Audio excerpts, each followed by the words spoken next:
ಆದರೂ ಕೂಡ ನಮ್ಮ ಶಿಕ್ಷಣ ಸಂಸ್ಥೆಗಳು ಅಂದರೆ ನಮ್ಮಲ್ಲಿ ಶಿಶು ವಿಹಾರದಿಂದ ಹಿಡಿದು PhD ಪದವಿವರೆಗೆ ಅನೇಕ ಕೋರ್ಸ್ಗಳು ಪ್ರೋಗ್ರಾಮ್ಸನ್ನು ನಾವು ಆಫರ್ ಮಾಡ್ತಾ ಇದ್ದೇವೆ ಎಲ್ಲ ಶಿಕ್ಷಣ ಸಂಸ್ಥೆಗಳಲ್ಲಿ.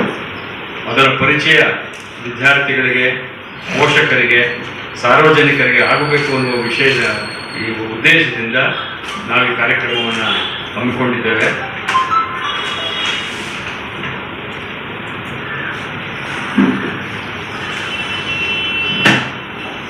ಇದು ಏಪ್ರಿಲ್ 12 ಬೆಳಿಗ್ಗೆ 9:00 ಉದ್ಘಾಟನೆ ಆಗ್ತದೆ ಕಾರ್ಯಕ್ರಮ. ಮಾನ್ಯ ಮಾಜಿ ಉಪಮುಖ್ಯಮಂತ್ರಿಗಳಾದಂಥ ಮತ್ತು ಮಲ್ಲೇಶ್ವರಂ ಕ್ಷೇತ್ರದ ಶಾಸಕರಾದಂಥ ಡಾಕ್ಟರ್ CN ಅಶ್ವತ್ಥನಾರಾಯಣ ಜಿ ಅವರು ಈ ಕಾರ್ಯಕ್ರಮವನ್ನು ಉದ್ಘಾಟನೆ ಮಾಡ್ತಾ ಇದ್ದಾರೆ. ಈ ಕಾರ್ಯಕ್ರಮದಲ್ಲಿ ಖ್ಯಾತ ವಾಗ್ಮಿ ಮತ್ತು ಶಿಕ್ಷಣ ತಜ್ಞೆ ಡಾಕ್ಟರ್ VB ಆರ್ತಿ ಅವರು ಕೂಡ ಉಪಸ್ಥಿತರಿದ್ದು ವಿದ್ಯಾರ್ಥಿಗಳನ್ನು, ಪೋಷಕರನ್ನು ಕುರಿತು ಮಾತನಾಡ್ತಾರೆ. ಹಾಗೆ ಇಂಡಿಯನ್ ಟೆಕ್ನಾಲಜಿ ಕಾಂಗ್ರೆಸ್ ಅಸೋಸಿಯೇಷನ್ನ ಮಾನ್ಯ ಅಧ್ಯಕ್ಷರಾದಂಥ ಡಾಕ್ಟರ್ MV ಮುರಳೀಕೃಷ್ಣ ರೆಡ್ಡಿ ಅವರು ಕೂಡ ಉಪಸ್ಥಿತರಿರ್ತಾರೆ. ಹಾಗೆ ನಮ್ಮ ಸಂಸ್ಥೆಯ ಅಧ್ಯಕ್ಷರಾದ ಶ್ರೀ NR ಪಂಡಿತಾರಾಧ್ಯ ಅವರು ಅಧ್ಯಕ್ಷತೆಯನ್ನು ವಹಿಸ್ತಾರೆ. ಅದು ಬೆಳಗ್ಗೆ ಸರಿಯಾಗಿ 10 ಗಂಟೆಗೆ ಕಾರ್ಯಕ್ರಮ ಆರಂಭ ಆಗ್ತದೆ. ಇದು ಉದ್ಘಾಟನಾ ಕಾರ್ಯಕ್ರಮ 1 ಗಂಟೆ ಕಾಲ ಇರ್ತದೆ ಅಷ್ಟೇ. ಆದರೆ ವಿದ್ಯಾರ್ಥಿಗಳಿಗೆ ಅನೇಕ ಆಕರ್ಷಕವಾದಂಥ ಸ್ಪರ್ಧೆಗಳನ್ನು ಅದೆಲ್ಲ ಏರ್ಪಡಿಸಿರ್ತಾರೆ. ಇಡೀ ಒಂದು 10 ಗಂಟೆಯಿಂದ ಸಂಜೆ 6ರವರೆಗೆ ಅವರ ಶಿಕ್ಷಣಕ್ಕೆ ಬೇಕಾಗಿರುವಂತಹ ಮಾಹಿತಿ, ಅವರು ಯಾವ್ಯಾವ ಕೋರ್ಸ್ಗಳು ತಗೊಂಡ್ರೆ ಒಳ್ಳೆಯದು, ಅವರ ಅಭಿರುಚಿಗೆ ತಕ್ಕನಾದ ಯಾವುದು ಅನ್ನೋದನ್ನೆಲ್ಲವನ್ನು ಕೂಡ ತಿಳಿಸ್ತಕ್ಕಂಥ ಒಂದು ಕೆಲಸ ನಾವು ಮಾಡಿದ್ದೇವೆ. ಇದು ಪ್ರಾಯಶಃ ಯಾವ ಸಮೂಹ ಶಿಕ್ಷಣ ಸಂಸ್ಥೆಗಳು ಕೂಡ ಪ್ರತ್ಯೇಕವಾಗಿ ಅದರದ್ದೇ ಆದಂಥ ಒಂದು ಎಜುಕೇಷನ್ ಎಕ್ಸ್ಪೋ ಮಾಡಿರಲಿಲ್ಲ. ಇದು ಪ್ರಪ್ರಥಮ ಬಾರಿ ಆಗ್ತಾ ಇರೋದು ಅನ್ನುವಂಥದ್ದು ನಮ್ಮೊಂದು ಸಂತೋಷದ ವಿಚಾರ ತಮ್ಮನ್ನು ಹಂಚ್ಕೊಳ್ತಾ ಇದ್ದೇವೆ. ಹಾಗಾಗಿ ಇದಕ್ಕೆ ನಾವು ಸಾಕಷ್ಟು ಸಾಮಾಜಿಕ ಜಾಲತಾಣಗಳಲ್ಲಿ ನಾವು ಮಾಹಿತಿಯನ್ನು ಪೋಷಕರಿಗೆ, ವಿದ್ಯಾರ್ಥಿಗಳಿಗೆ ಕೊಟ್ಟಿದ್ದೇವೆ. ಹೆಚ್ಚಿನ ಸಂಖ್ಯೆಯಲ್ಲಿ ಭಾಗವಹಿಸುವ ಆಶಯವನ್ನು ನಾವು ಹೊತ್ತಿದ್ದೇವೆ. ಇವತ್ತು ನಮ್ಮಲ್ಲಿ ಈ ಶಿಕ್ಷಣ ಸಂಸ್ಥೆ ಶೇಷಾದ್ರಿಪುರಂ ಶಿಕ್ಷಣ ಸಂಸ್ಥೆ ಸುಮಾರು 96 ವರ್ಷಗಳ ಇತಿಹಾಸ ಇರುವಂಥದ್ದು. ನಮ್ಮಲ್ಲಿ 34 ವಿದ್ಯಾಸಂಸ್ಥೆಗಳಿವೆ. 4 ಜಿಲ್ಲೆಯಲ್ಲಿ, ಬೆಂಗಳೂರು, ಮೈಸೂರು, ಮಂಡ್ಯ ಮತ್ತು ತುಮಕೂರು ಜಿಲ್ಲೆಗಳಲ್ಲಿ ನಮ್ಮ ಶಿಕ್ಷಣ ಸಂಸ್ಥೆಗಳು ಹರಡಿವೆ.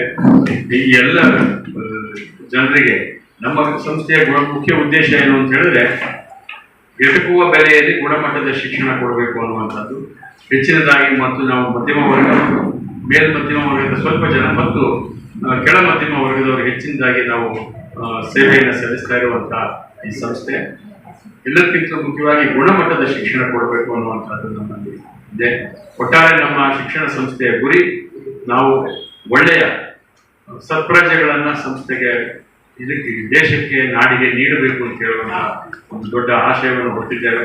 ಅವರೆಲ್ಲರೂ ಕೂಡ ಸಮಾಜಕ್ಕೆ ಉಪಯುಕ್ತರಾಗುವಂತಹ ಪ್ರಜೆಗಳಾಗಬೇಕು ಅಂತ. ಹಾಗಾಗಿ ಈ ವ್ಯಾಲ್ಯೂ ಬೇಸ್ಡ್ ಎಜುಕೇಶನ್, ಮೌಲ್ಯಾಧಾರಿತ ಶಿಕ್ಷಣದ ಒಂದು ಕೆಲಸವನ್ನು ನಾವು ಹಲವು ವರ್ಷಗಳಿಂದ ಈ ಕೆಲಸವನ್ನು ನಾವು ಮಾಡಿಕೊಳ್ತಾ ಬಂದಿದ್ದೇವೆ. ಹಾಗಾಗಿ ಇದಕ್ಕೆ ಎಲ್ಲರ ಪೋಷಕರ, ವಿದ್ಯಾರ್ಥಿಗಳ, ತಂದೆ ತಾಯಿಗಳೆಲ್ಲರ ಒಂದು ಸಹಕಾರ ನಮಗೆ ಬೇಕಿದೆ. ತಾವು ಮಾಧ್ಯಮದಲ್ಲೂ ಕೂಡ ಹೆಚ್ಚು ಪ್ರಚಾರ ನೀಡುವಂಥ ಕೆಲಸ, ಆದರೆ ಹೆಚ್ಚು ಜನ ಬಂದು ಇದರ ಪ್ರಯೋಜನವನ್ನು ಪಡ್ಕೊಳ್ಬೇಕು ಅನ್ನುವಂಥ ವಿನಃ ಸಂಸ್ಥೆ. ಇದು 2-pronged ಅಪ್ರೋಚ್ ಅಂತ ಹೇಳ್ತಾರೆ. ಟಾಪ್ ಕ್ರೀಮಿ ಲೇಯರ್ ಇನ್ನೂ ಮತ್ತಷ್ಟು ಎಕ್ಸೆಲ್ ಆಗಲಿಕ್ಕೆ ಬೇಕಾಗಿರುವಂಥ ತರಬೇತಿ, ಆಮೇಲೆ ಸ್ವಲ್ಪ ಮೀಡಿಯಮ್ ಆವರೇಜ್ ಇರುವಂಥ ಮಕ್ಕಳನ್ನ ಮತ್ತಷ್ಟು ಚೆನ್ನಾಗಿ ಮಾಡಲಿಕ್ಕೆ ಮೇಲ್ ಬರಲಿಕ್ಕೆ ಬೇಕಾಗಿರುವಂಥ ಈ ಎರಡೂ ಸ್ಟ್ರಾಟಜಿಯನ್ನು ಇಟ್ಕೊಂಡು ನಮ್ಮ ಶಾಲಾ ಕಾಲೇಜುಗಳನ್ನು ಮಾಡ್ತಾ ಇದ್ದಾರೆ. ಹಾಗಾಗಿ ನಮ್ಮಲ್ಲಿ ಎಲ್ಲ ಯಾವುದೇ ಯೂನಿವರ್ಸಿಟಿ ನಾವು ಅಫಿಲಿಯೇಟ್ ಆಗಿರೋದು ಯೂನಿವರ್ಸಿಟಿಗಳು ನೋಡಿ, ಪ್ರತಿ ವರ್ಷ ನಮ್ಮಲ್ಲಿ ಹೆಚ್ಚು ರ್ಯಾಂಕ್ಗಳನ್ನು ಬರ್ತಕ್ಕಂಥದ್ದು ನೋಡಿ. ಅದು ಲಾ ಇರ್ಬೋದು, ಅಥವಾ ಮ್ಯಾನೇಜ್ಮೆಂಟ್ ಇರ್ಬೋದು, ಕಾಮರ್ಸ್ ಇರ್ಬೋದು, ನಮ್ಮ ಪೋಸ್ಟ್ ಗ್ರಾಜ್ಯುಯೇಟ್ ಕೋರ್ಸಸ್ಸಲ್ಲೂ ಅಷ್ಟೇ ಪ್ರತಿ ವರ್ಷ ನಮ್ಮಲ್ಲಿ ಎಲ್ಲ ಪ್ರೋಗ್ರಾಮ್ಸ್ಗಳಲ್ಲೂ ಕೂಡ ವಿಶ್ವವಿದ್ಯಾಲಯದ ರ್ಯಾಂಕ್ಗಳು ಬರ್ತಾ ಇರೋದಂತ. ನಮ್ಮದು ನ್ಯಾಕ್ ಇದೆ, ಹೈಯೆಸ್ಟ್ ನ್ಯಾಕ್ A++ ನಮ್ಮ ಶೇಷಾದ್ರಿಪುರಂ ಕಾಲೇಜ್ ಬಂದಿದೆ. ನಮ್ಮ ಯಲಹಂಕದ ಶೇಷಾದ್ರಿಪುರಂ ಫಸ್ಟ್ ಗ್ರೇಡ್ ಕಾಲೇಜಿಗೆ A+ ಬಂದಿದೆ. ಆಮೇಲೆ ಯಾವ ಯೂನಿವರ್ಸಿಟಿ ಸರ್? ನಮ್ದು ಡಾಕ್ಟರ್ ಮನಮೋಹನ್ ಸಿಂಗ್ ಬೆಂಗಳೂರು ನಗರ ವಿಶ್ವವಿದ್ಯಾಲಯ.